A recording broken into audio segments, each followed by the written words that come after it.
Oh, I hate doing for sale videos, but here it is. It's a for sale video. Sorry, Jez. Back on the original plate now for our 2011 Ardent Red sports racer lookalike Lotus Evora S. I will take you round this car as best I can to describe it in all of its glory in terms of its features and its overall condition.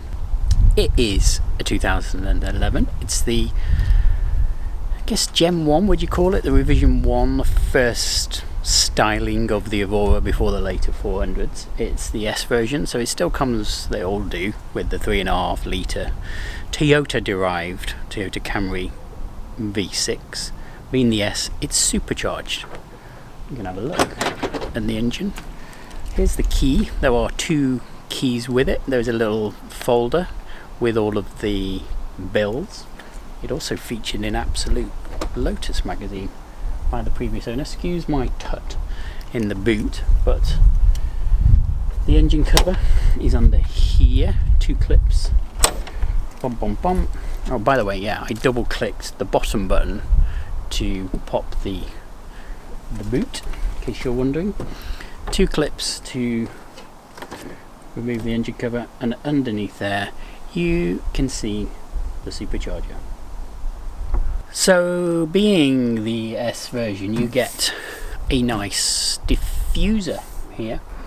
You get on this one all three packs that came: Sport, Premium and Tech. Sport, you get the switched valve exhaust which comes on when you press the Sport mode button, and I think the Tech pack includes parking sensors, so it includes rear parking sensors. It also has a reverse camera, which I think all early Evoras did. Some slight styling adjustments, I suppose, from what it would have come with originally as standard. The black Lotus badge lettering has been made black. It was originally chrome, and the Evora S badge has also been turned black. We will close the boot now. There's also a rear brake light in here, and you'll hear it closes with a, let's say, a plastic nature to it, but I guess that's just because we are lucky enough to have it parked next to a red 997 Gen 2. The red on this Lotus pops way more than the 997 Gen 2, so in the flesh it's Ardent Red, but it looks like, I'm gonna say it, looks like a mini Ferrari. It's a very, very stunning, attractive car. Now it is coming up to, where are we, 2011, 13 years old. So it's a 13-year-old car. It's coming up to 70,000 miles. It's mostly fiberglass, so obviously no rust, but the paint arguably isn't perfect. There are some paint protection film panels in various places, but overall it presents very well. There is some stone chipping to the front, but largely minimal. Nowhere near the amount you would expect from a car with such a low front end. The thing I wanted to show here with the headlights, they are known to kind of, I think they flake and peel and can become discoloured. These are, I'm not sure whether they've had treatment in the past, but they're absolutely fine. They're all good. The front, if you're familiar with Evoras, there are some clips for the wheel arch liners that you need to kind of get added. I'm not sure whether the originals corrode, but again, they've all been done on this car. I should just point out before we go inside that you can see there are black wheels on this car, black Lotus badge centre caps. The underside is wrapped black and the roof is wrapped black. That's probably not how the car would have come originally. It gives it more of a sport racer style, and essentially it's it's sport racer spec. We'll come on to the interior in a bit. There's some very slight differences that would prevent it from being a kind of full sport racer. Sport racer was kind of an addition, Lotus Evora S, that kind of came a little bit, I think around 2012, not sure.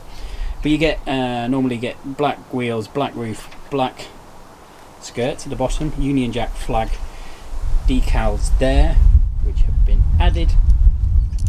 You get the interior as well, which has been included in this car by the previous owner, which is just sublime. We'll show you that closely in a second, but the point I was making, what does not make it a sport racer, red brake calipers. It should really, for a full sport racer spec, have red brake calipers, and I think stitching on the interiors of some of the leather on the dash in actual sport racer models is slightly different. So this has been upgraded with the seats. It's also had a lovely retrimmed steering wheel. You can see they are Recaro.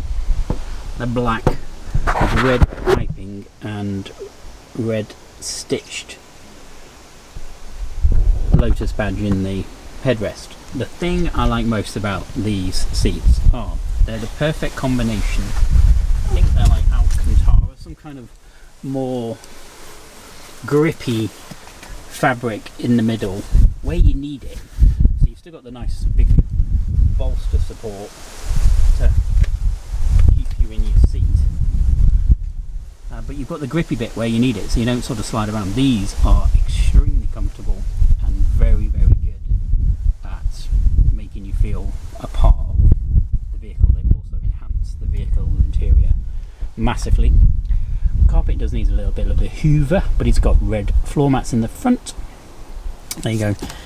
Got your door vents here, synonymous with the Gen 1, I'll call them that, Evoras, which you don't get on the later ones. You can see the pipe work comes through the door here, and you get the vent here. Classic Honda Accord from years ago. Door handles, controls for the mirrors all work, and the electric windows. Let's talk features inside. Before we do that, let's start it up, because whenever I watch these videos I always like say, why don't you should start it up, I want to hear it. So here goes. It needs a bit of fuel.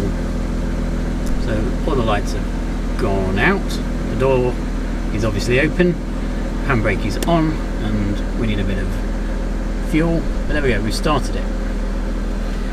Classic Ford switchgear for the wipers on the right hand side, and then you've got the kind of concept, I like this a lot, brushed aluminium dials for your traction control off, your petrol flat, sport button, lights, side lights and fog lights down on the right, and then over on the left you've got boot release, door lock, glove box, heated seats left and right, and then you've got a brightness button here for the dash. Doubled in head unit, hazard button. It's an AVIC, I want to say Pioneer.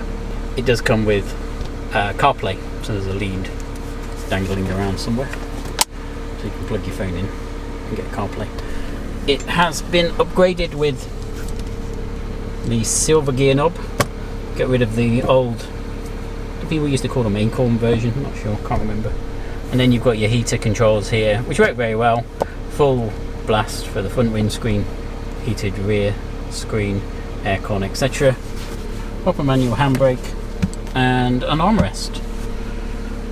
Speakers in there, tweeters in there, single wiper blade, which I quite like. I don't think there's much else to report about the interior. It's a standard black leather. It's the premium pack that gives you the leather along the door sills there, which is quite nice. Leather on the dash. You get leather pretty much everywhere, and with this new like refurb steering wheel, when you're in here it smells really good. It smells of leather. In the back you've got two very, very small seats with ISO fixed, 2 seat belts for people that, yeah, let's face it, small. And then you've got the classic, which I really like, makes you feel like you're in a mini supercar, letterbox rear window out, where you can see the engine cover there, so you get that view through the rear view mirror, which is just cool. Some visors, all the headlining is all nice and very fine. It's not, it just smells of leather in here. Nobody says never smoked in, because I don't know, people don't smoke in cars anymore, do they? Thank goodness. So you don't have any of that to worry about. It's quite, I suppose, small and narrow in here, but you get, I've said this in many videos, if you want to see this car out on the road, go and check out my other videos on the channel. This is just a quick static video, I guess. Let's start it up again, just to give you a feel for the car, so I can add it to the Auto Trader ad. Can't see where I'm putting the key. There's a little pointer there as well. Right, just up. You have to immobilise it if it's been over a certain amount of time. You have to press the button on the key. There you go. Did you see that little light went out there? And then it gives it itself a little auto blip. I did not do that. I think it's just coming up to 70,000 miles. It's due an MOT in December. I'm trying to see the mileage. And it was last serviced at, I think, 66,500 miles. So oh, it's 6997 miles at the moment. It's just about to go over to 70,000 miles. And yeah, I mean, maybe if you're being really pedantic, you should probably give it an oil change, small service. But it is essentially turnkey car. Come pay the money, take it away. Obviously all HPI clear. No finance, nothing untoward, no history of any accident damage, etc. Tell all that coming out. So yes, if you're into sports cars, rear-engined, mid-engined, not rear-engined, gosh, that's that thing right here, that's rear-engine. If you're into mid-engine sports cars that have got luggage space in the back and space for kids in there, small children, 2+2 coupes, there aren't many things that can compete with it. BMW i8, Ferrari Mondial being the other. Those are about the only 3 cars on the planet, road cars, with 2+2 mid-engine layouts.